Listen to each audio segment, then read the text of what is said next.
Hey guys, and welcome back to Deku Tarot and to your weekly tarot and astrology for April 20th through the 26th of 2020.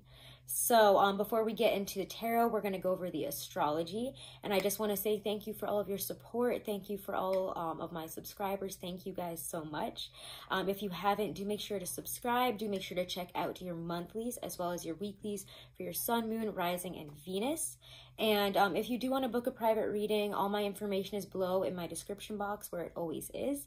And I am taking 20% off of all of my readings at this time due to the coronavirus, so check that out, guys. And also I have some information down there on how to get a good chunk of change off of Truly Divine's astrology and numerology analysis reports, which I will mention again at the end, okay? So let's get into this week here. It is the first week of Sun in Taurus. Yay! Happy birthday to all of my Tauruses. It's my birthday week, so I'm pretty excited. I put on my big hoops for this reading. So let's talk about this here. We also have the new moon in Taurus this week. That's going to be pretty big. I might even do a separate video on it. And we're starting off the week here with Monday 4/20, which I will be putting a really special and interesting video out that is quite divergent from my normal content, so check that out, guys. So Monday is 4/20, and we are starting the week off with the moon in Aries here.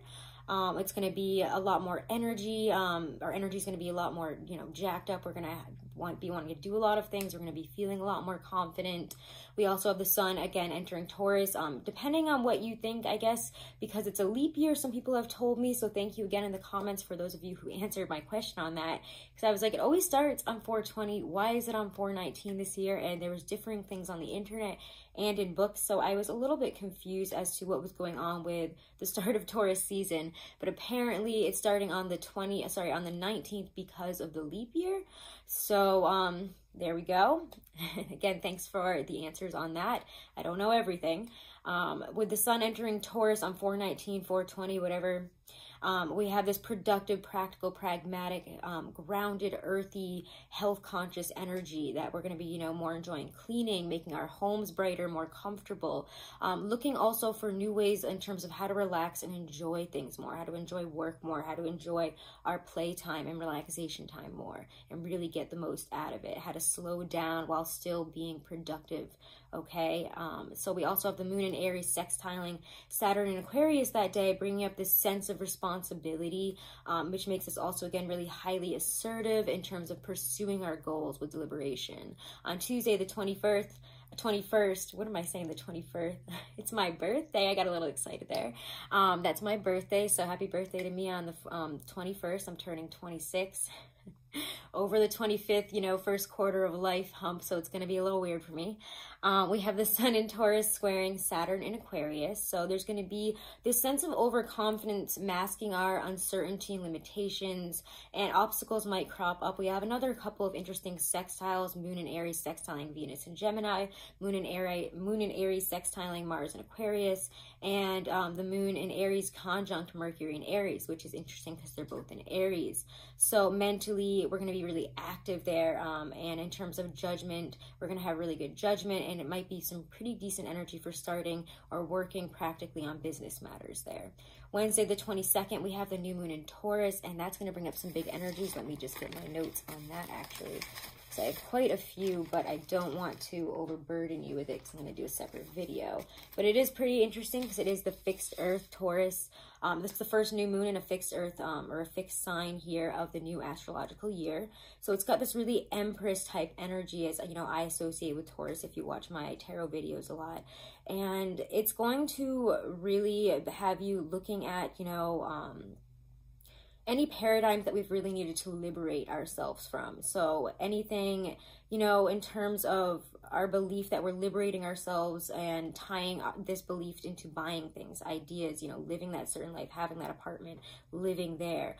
If I buy this makeup, I'm going to be super beautiful. Things like that influencers, social media says that we must consume. This full moon here, new moon. What did I write full moon? New moon will really ask you, is that really true here?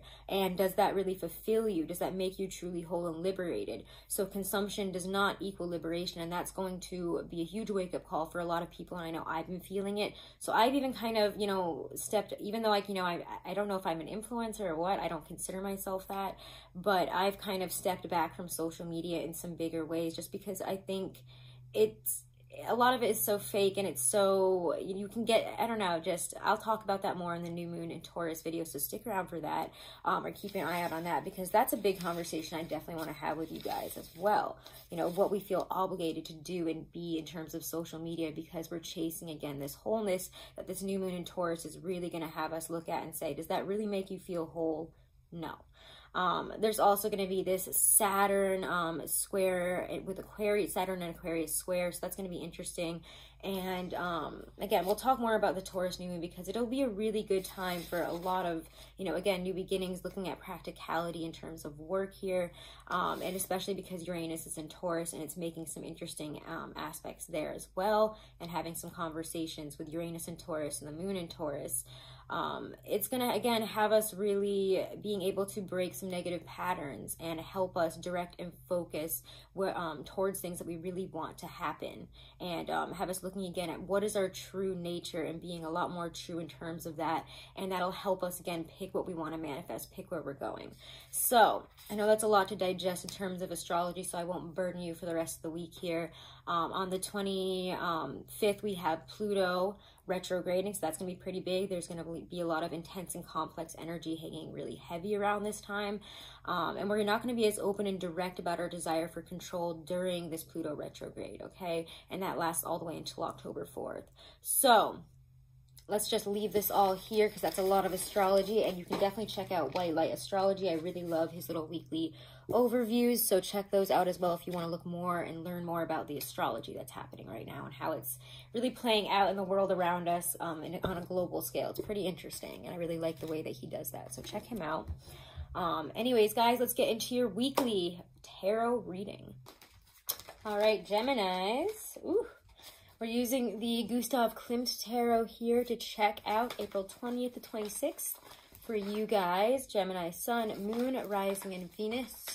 It is so humid. It has been so humid this week, guys. Like, my hair has just been so frizzy, and I tried to straighten it. This is as straight as it gets, apparently. So, how are you guys doing in isolation? Do check out my coronavirus message update. We talk more about the astrology in terms of what's going on, and talk a little bit more about how this might be affecting the rest of 2020. And also check out your monthlies if you haven't. Interesting week for you guys so far here. Similar to Libras so far. Let's look at what's next here. Jesus. Okay, we're going to take both of those. All right, I guess they come out together. All right.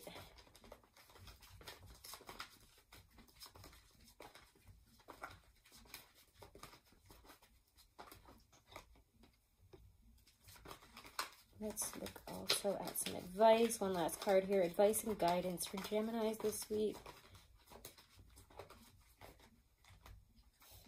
Interesting. Yeah. Huh, Virgo got that too. All right, so interesting. You have the same theme as Libra. I just did Libra actually before you guys, different deck and everything, and we both got the 10 of Wands reversed as your theme.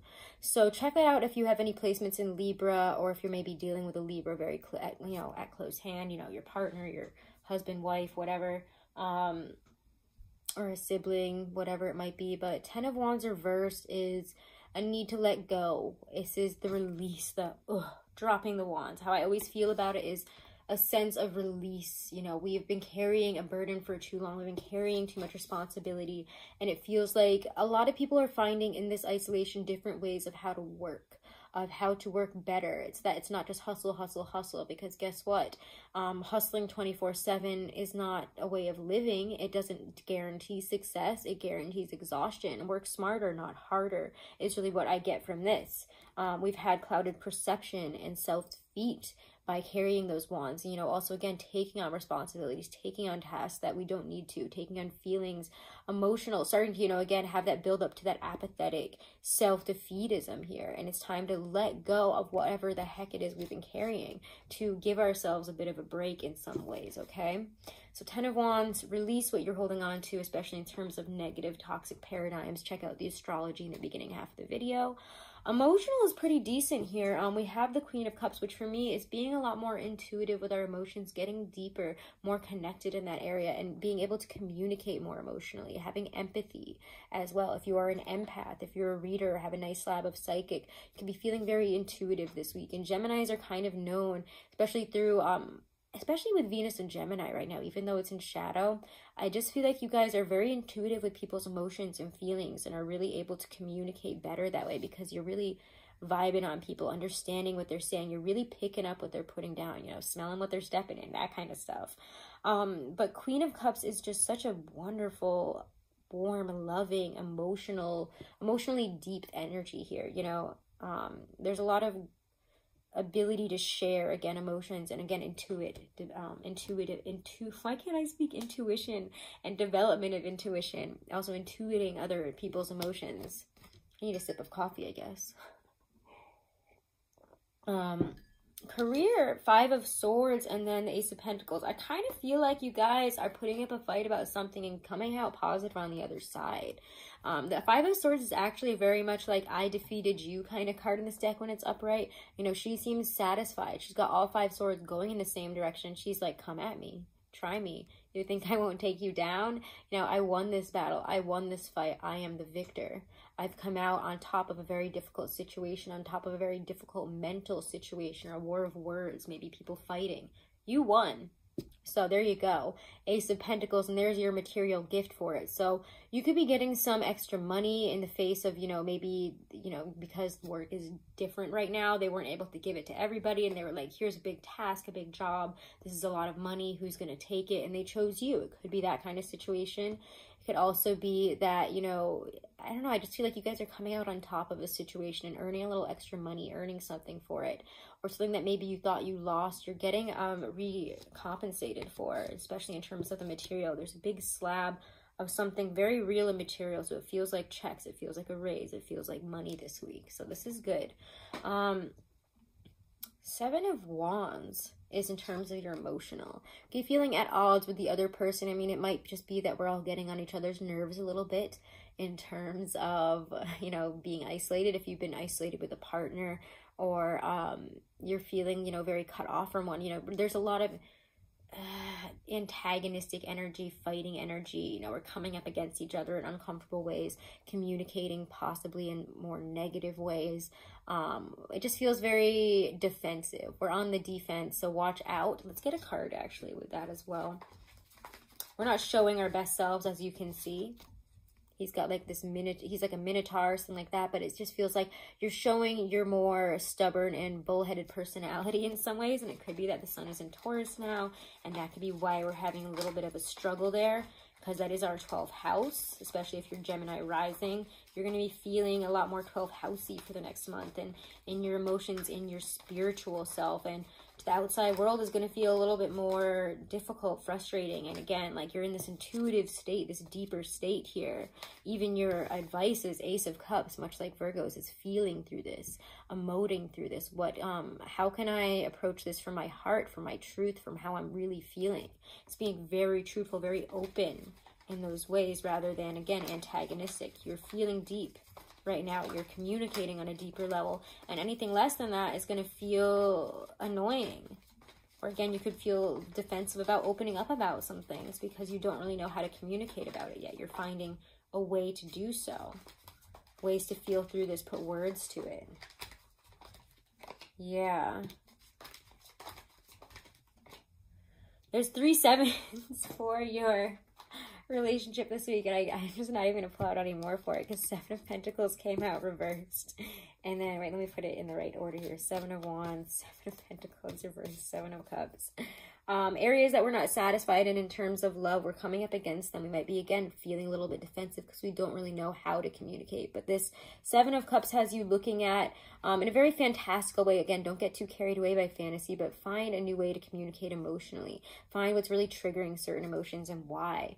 And what aren't you satisfied about? What don't you feel that you need to put effort into with the Seven of Pentacles reverse? Or what don't you feel maybe the other party hasn't put effort into? You haven't seen work on it. So you could be saying, you never do this for me and I'm mad.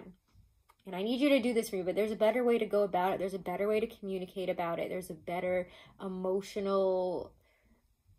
more emotionally mature way to deal with this situation. And it's kind of looking at that. And also looking at the other person's emotions, why they're feeling that. But again, we have to be coming at this from a more truthful, emotional place. Not like, you know, harsh words that are coming at people because we're defensive. Speak from a truer place, a softer place, a deeper place, okay? Speak with your heart, feel with your heart, and be open to other people as well, because some intense stuff happening this week. It is a new moon, and it's going to be a lot better and a lot more beneficial to speak in a more truthful way, to follow it that way. Again, check out the astrology in the beginning. It really harkens back to that. And also check out the new moon video that I'm going to do, okay?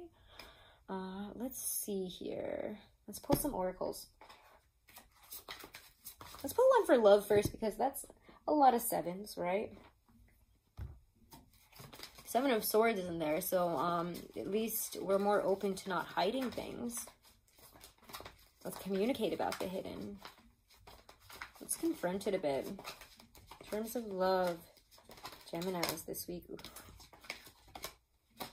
Make the effort, okay? Make the effort. Great love is worth taking the steps you're guided to take. Make some effort this week, okay? That's what I feel there. Wedding also came up. So for some of you, it's because you're married. For others of you, you could be feeling intense because this person hasn't talked about it, or maybe they have differing views on you about it. But it's communicating about why these certain topics maybe make you a bit tense in terms of a relationship or a marriage, or the possibility of it, you know what I mean? That could be a bit, that's always an iffy possibility, an iffy situation with people, I find. Let's look at the Lindsay Andrews Power deck for you guys as well, for Gemini, Sun, Moon. Ooh, popping right out. This card's been out this week, huh? I love this card. Am I holding it upside down? I don't think it matters. It's a really beautiful card. I know that the light is kind of bouncing off of it. It's kind of overcast today. Mystery. So, a shaman can teach you about power. A magician can train you to become strong in spirit and competent in your endeavors in life. But to describe how a miracle happens or how you come to be a powerful magician is to try to explain the mystery. You can talk around the secrets of power, but if you describe them directly, you lose that power and you destroy the mystery. Welcome the mystery and allow the miracle of existence to emerge from the darkness and transform you. So, beautiful, beautiful energies this week, okay? I think it's going to be good. Intuit your way through this. Feel with your heart and your emotions and speak from that place as well. All right, Geminis? Check out your monthlies, check out your weeklies. Make sure to subscribe, guys. If you want to book a reading, again, all that info is in the description box below. And I am taking 20% off of all of my readings right now, just to try to help people out and offer readings when maybe we can't pay as much. Do check out Truly Divine and their amazing astrology, compatibility, numerology analysis. They are incredible, and you can use my code Deku30 as many times as you want. You can send it to people. You know, again, they can use it multiple times. It's not just a one-time only code. But again, use Deku30 at Truly Divine to get 30% off of all of your astrology, compatibility, and numerology analysis. They are the most incredible analysis service in those areas that I've ever had, even, you know, getting readings and, you know, chart analysis through people and numerology analysis through people. Like, they're just amazing. So do check them out. I am just still so impressed by them. So do make sure to subscribe, guys. Make sure to share if you enjoyed it, and have a wonderful and blessed week ahead. Namaste, and happy birthday to everybody who is celebrating this week. Stay happy, stay healthy, and safe, my friends. Namaste.